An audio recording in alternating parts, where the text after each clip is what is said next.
And then says something else. This is Eric Eugene Clark, live from his house, telling you about some updates. Well, today was just a slow day. Me and my mom are finally on the same page about stuff. And that's the idea. We're going to stay on the same page for a long time. Now and foremost. And so, yeah. That's the idea, so. Trying to stay on the same page, and that's the idea, so.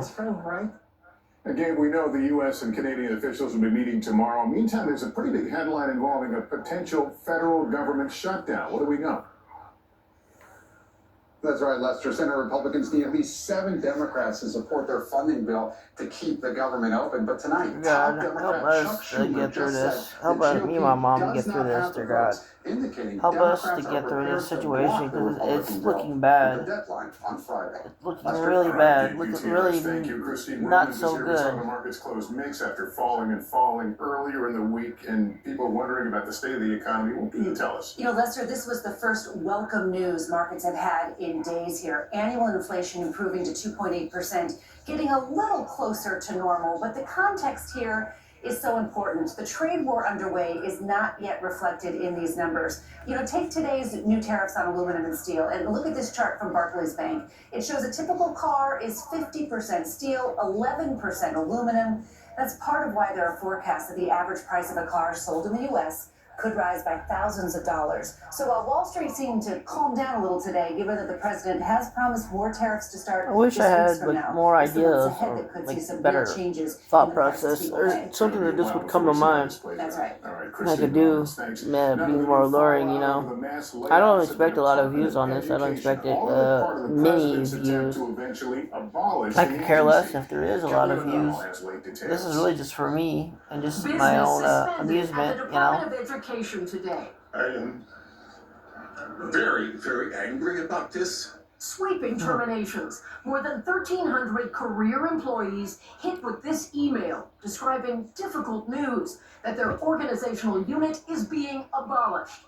The 45-year-old federal agency workforce is effectively cut in half.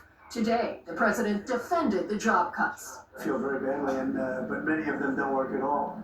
Many of them never showed up to work. The president would need Congress to shutter the agency. We're going to move education into the states instead of bureaucrats working in Washington. However, education officials say 6 regional offices were closed, firing all employees, including Sharia Smith in Texas. My family is now trying to figure out how we overcome the loss of my income. An attorney, Smith helped students who raised civil rights issues in their local schools.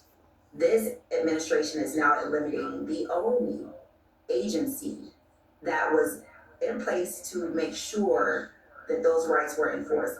But others welcome the president's education overhaul. Well, I'm actually very optimistic about the change. Megan Degenfelder, Wyoming Superintendent of Public Instruction, says this reduces red tape. This is going to provide a lot more flexibility, streamlining those funds to the states, and putting us back in charge of our kids.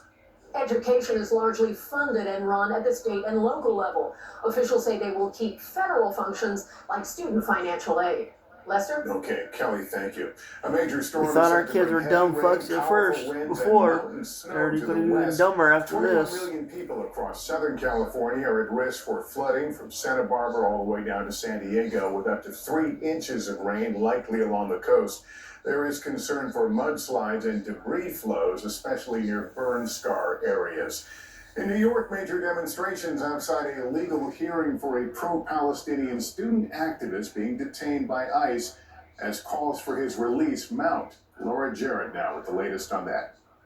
Release Mahmoud right now! Outside a New York City courthouse today, demands for the release of Mahmoud Halil. If they come for Mahmoud today, they will come for every other green card holder. Halil, a leader of the pro-Palestinian protest that rocked Columbia University last spring, arrived on a student visa and became a permanent resident last year, according to court papers.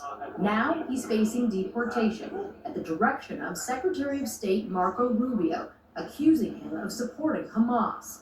This is not about free speech. This is about people that don't have a right to be in the United States to begin with. The Trump administration relying on a law authorizing the Secretary of State to deport any green card holder whose president